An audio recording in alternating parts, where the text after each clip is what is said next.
बिस्मिल्लाहिर्रहमानिर्रहीम नहमदहू व नुसल्ली अला मुहम्मद रसूलुल्लाहि करीम। ये प्रॉब्लम डिफरेंशियल इक्वेशन के ordinary differential equation of first order and first degree chapter से है। इसमें भी हम देख रहे हैं ये डिफरेंशियल इक्वेशन जो है वो एक बर्नौली इक्वेशन है। तो बर्नौलीज इक्वेशंस का यहाँ पर हमें यूज़ करना है। यहाँ पर बर्नौली इक्वेशन की जो फार्म होती है उसको हम यहाँ पर लिख दे रहे हैं, यानी हमारा डिफरेंशियल इक्वेशन इस फार्म में आ जाएगा d y over d x plus p y is equal to q y to the power n. इस फार्म जब होती है तो उसी को हम बर्नौली इक्वेशन कहते हैं। और हमारा डिफरेंशियल इक्वेशन जो गिवन डिफरेंशियल इक्वेशन है वो इसी फार्म में भी आने वाला है, जैसे कि हम यहाँ पर देख रहे हैं। तो सबसे पहले तो हम d y over d x यहाँ पर बनाएंगे। गिवन डिफरेंशियल इक्वेशन को लिख लेंगे cos x into d y is equal to y sine x minus y into d x. अब हम डी एक्स के अपान में डी वाई के अपान में डी एक्स ले आते हैं, इसको राइट हैंड साइड से लेफ्ट हैंड साइड में ले जाएंगे। cos x into d y over d x हो जाएगा। तो बचेगा हमारे पास ये ब्रैकेट और ये वाई के अंदर मल्टीप्लिकेशन कर देंगे तो वाई साइन एक्स हो जाएगा और minus y into y y square हो जाएगा। तो अब हम यहाँ पर इस ब्रैकेट को भी हटा देंगे, बल्कि इस ब्रैकेट के भी इसकी यहाँ पर कोई भी ज़रूरत नहीं है। अब इस टर्म को जब लेफ़्ट हैंड साइड में ट्रांसपोज करेंगे तो ये अभी तो पॉजिटिव है, लेफ़्ट में जाएगा तो माइनस में हो जाएगा। निगेटिव साइन के साथ में हम इसको लिख सकते हैं। ये वैल्यू हो जाएगी यानी cos x into d y over d x और minus y into sine x is equal to minus y square.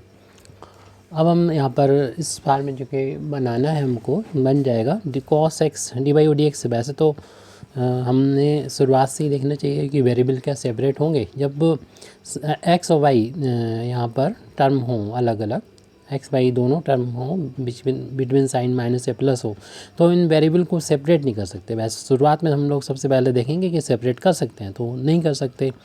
और फिर जब इस तरीके से हम सेपरेट करके d y o d x की फार्म में फाइंड करेंगे तो हम डी वाई डी एक्स को अकेला यहाँ पर लाने के लिए जो भी इसके साथ में मल्टीपल में उससे डिवाइड कर देंगे, यानी cos x से पूरे इक्वेशन को डिवाइड कर देंगे। तो हमारे पास आ जाएगा d y o d x minus y into sine x upon cos x is equal to minus y square में भी डिवाइड हो जाएगा यहाँ पर cos x से।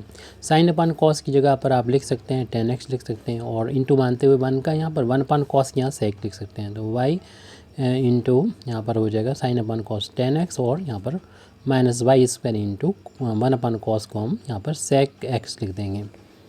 तो अब हम कम से कम वाई स्क्वायर से, या अगर हम माइनस साइन भी यूज़ कर लें तो ज़्यादा बेहतर रहेगा, माइनस वाई स्क्वायर से डिवाइड कर देंगे पूरे इक्वेशन को, dividing y minus y square. तो यहाँ पर 1 मान सकते हैं, 1 को डिवाइड किया माइनस वाई स्क्वायर से तो minus 1 upon y square d y o d x, और ये माइनस माइनस प्लस हो जाएगा।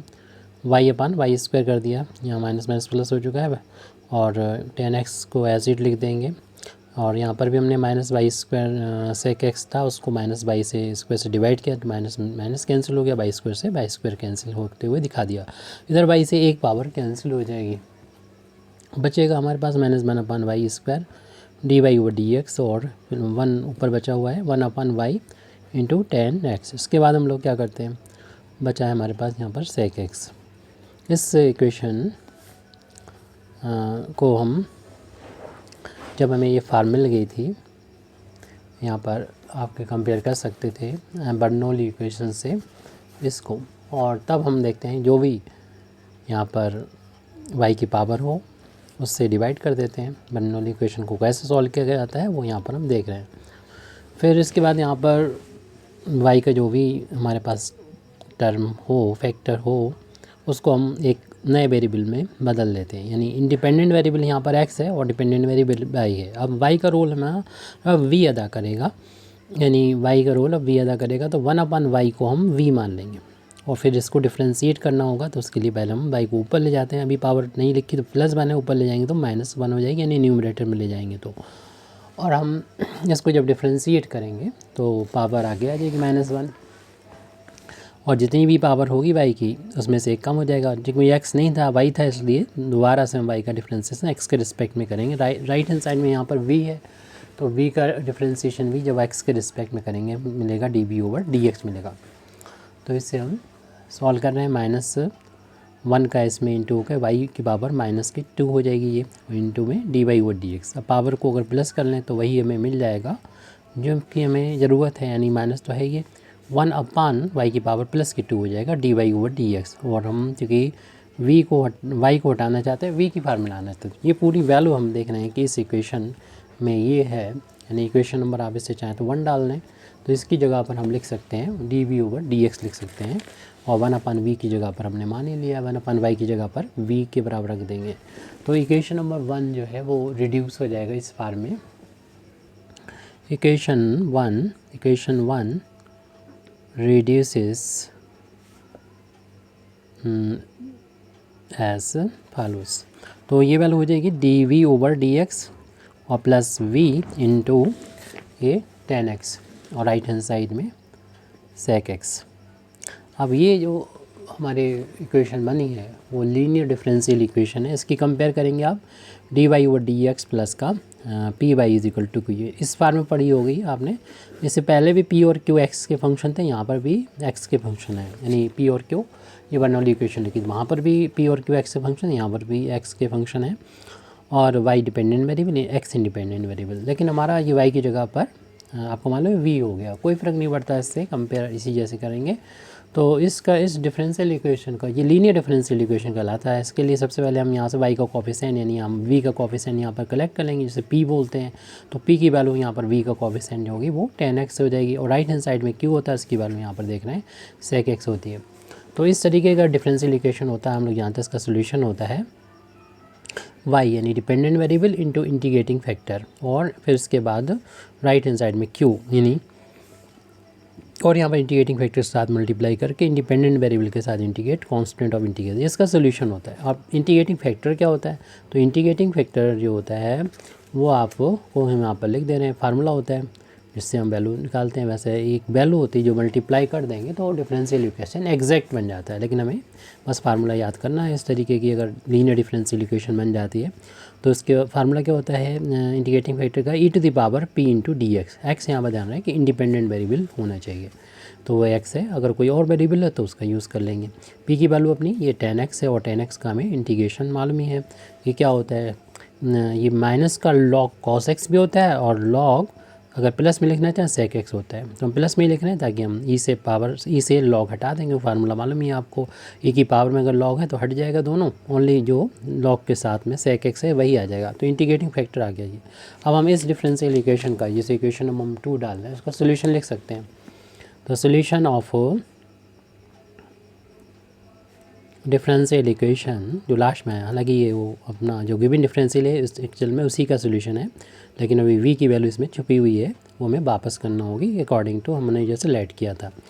तो उसका सोल्यूशन हमें इस फार्मूले से लिखना होगा। तो y की जगह पर अपना बस v हो जाएगा, डिपेंडेंट वेरिएबल v है, इंटू इंटीग्रेटिंग फैक्टर, और फिर उसके बाद में राइट हैंड साइड में q इंटू इंटीग्रेटिंग फैक्टर और into dx plus constant of integration. इसके बाद में हम इंटीग्रेटिंग फैक्टर की जो वैल्यू है वो पुट कर देंगे, जो कि sec x के इक्वल है। राइट हैंड साइड में जो है q sec x के है इक्वल, और इंटीग्रेटिंग फैक्टर भी sec x आया है dx प्लस का c।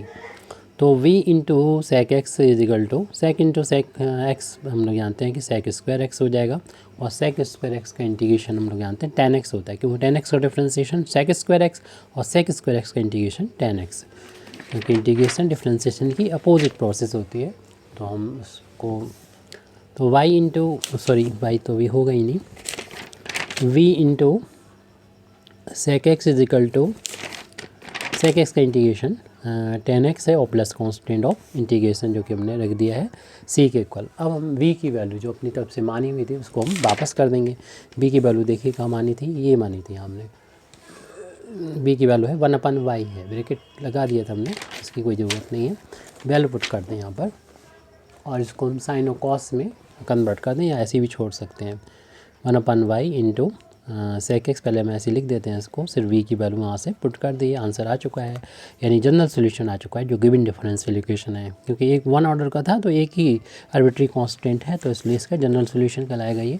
आप चाहें तो इसको साइन और कॉस में बदल सकते हैं, हालांकि ये आप ना छोड़ सकते हैं आंसर। सेक एक्स की वैल्यू 1 cos x होती है और उसमें tan की वैल्यू जो होती है वो sin x cos x होती है। अपान में दोनों में cos मिल रहा था इसलिए हमने इसको ऐसा बदला। इसे C/1 करके राइट हैंड साइड में cos x कर लेंगे। 1 का इधर इंटू हो जाएगा sin x में और C में मल्टीप्लाई हो जाएगा cos x का, और 1 में इंटू के 1 आ जाएगा और इसका y इंटू cos x हो जाएगा। अपान वाला कैंसिल हो जाएगी इसलिए हमने कन्वर्ट किया, वैसे ये आंसर ठीक है।